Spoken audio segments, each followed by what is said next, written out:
Hi, I'm Aaron. I'm an IT professional working in Orange County, but I've spent the last 10 years driving up to Central California on weekends to help my family turn what was a tore-up cattle ranch into what is now Shadow Run Vineyards and Winery. My parents just announced that in 5 years they're moving to France, and I've got that much time to grow the business, become a winemaker, and figure out how to run this place myself.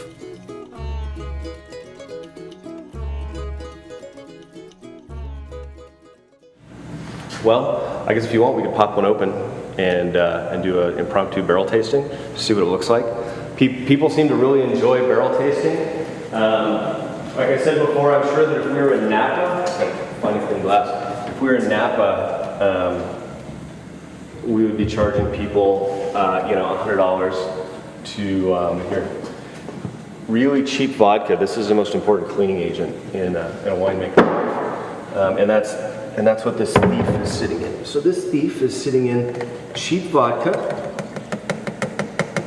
and it's what we're going to use to do some barrel tasting. So like I was saying, barrel tasting is something we do free for our customers. If somebody wants to come in and they want to come in and say, hey, your Syrah is interesting. We want to know what it tastes like right when it comes out of the vineyard and not when it's sat in a barrel for 2 years.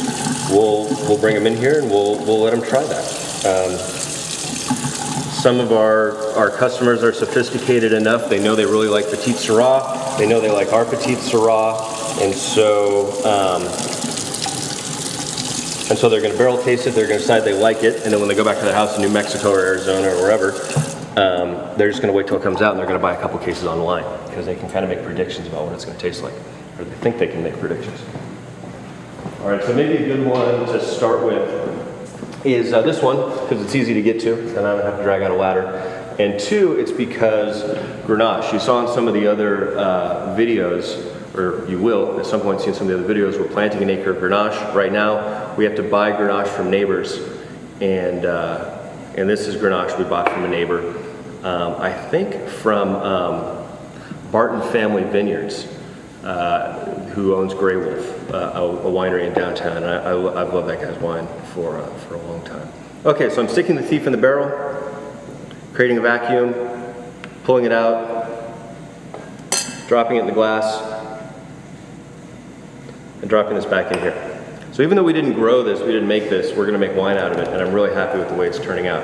So you got to think, once again, this is part of an oxygen cycle. This wine hasn't seen any oxygen except during crush, during the cold soak, during fermentation, and it hasn't seen any oxygen since then except a little bit that gets through the bung here. So this is going to be very wound up and very tight. I also brushed my teeth about 30 minutes ago, which is a big no-no in winemaking. I had wow, that is really nice. I had special winemaker's toothpaste made by Tom's or somebody that tastes like fennel, but my girlfriend tried it and decided it was the worst thing she'd ever had, so she threw it away. So my palate's totally wrecked right now, but this smells really nice. I'm getting strawberries and cherries, and it's light, a little bit of orange peel, all the stuff you should get in a Grenache. So we could bottle the stuff right now. So really the only question is, the reason people buy Grenache, or at least the reason they buy it here or grow it here in Paso, is to blend with Syrah and Mourvedre and other stuff to make a really interesting wine. But if it's really good, you can just bottle it by itself and have a standalone. Nobody would have done that 5-10 years ago. People just wouldn't pay $30 for a bottle of Grenache. But people have become so sophisticated at making this stuff that maybe people would now. And so what we'll do is we'll have a mixing party. So,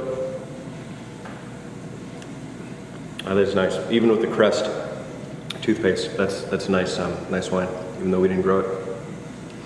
So that's what barrel tasting looks like. You bring people in here, you give them glasses, you let them try whatever they want to try, you try not to fall off the ladder, and then people go back in the tasting room, and then they get to try the finished product. One thing I really like about this is I feel like it's so hard to appreciate wine when you're eating and you're talking to people and you're looking around and you're doing whatever. To appreciate wine, you really you gotta look out for these flies. They don't drink much, but you don't want them in the wine. People don't like that. It's so hard to really get into and appreciate wine because you're just not paying attention. Well, in this environment, it's a more kind of like academic, controlled environment. And people are thinking about the wine and they're not thinking about anything else, and they're really going to pay attention. They're really going to pick out those flavors. And wine is just like music, where if you can't pick out that double bass or whatever, and you think you're just listening to the noise, why would you pay for that music? getting people to stop and pay attention and really get into the flavors and experience the wine is gonna make them enjoy it more, and that's gonna make them winos and good customers. So now I'm gonna clean all this stuff up and put it away, and hopefully, if today goes well, we'll have, you know, a couple dozen people, if not more, come through here and taste some barrels and try to figure out what they like and what they might buy. So not a lot of people know this, but winemaking is, it's about 40% driving a forklift, and it's about another 40% cleaning stuff. And then somewhere in the middle, there's another 20% of like harvesting grapes and some science stuff. But it's mostly cleaning stuff and driving a forklift, which is what we do a lot of. And what this place was designed for, to make it very convenient to keep stuff clean. Yeah.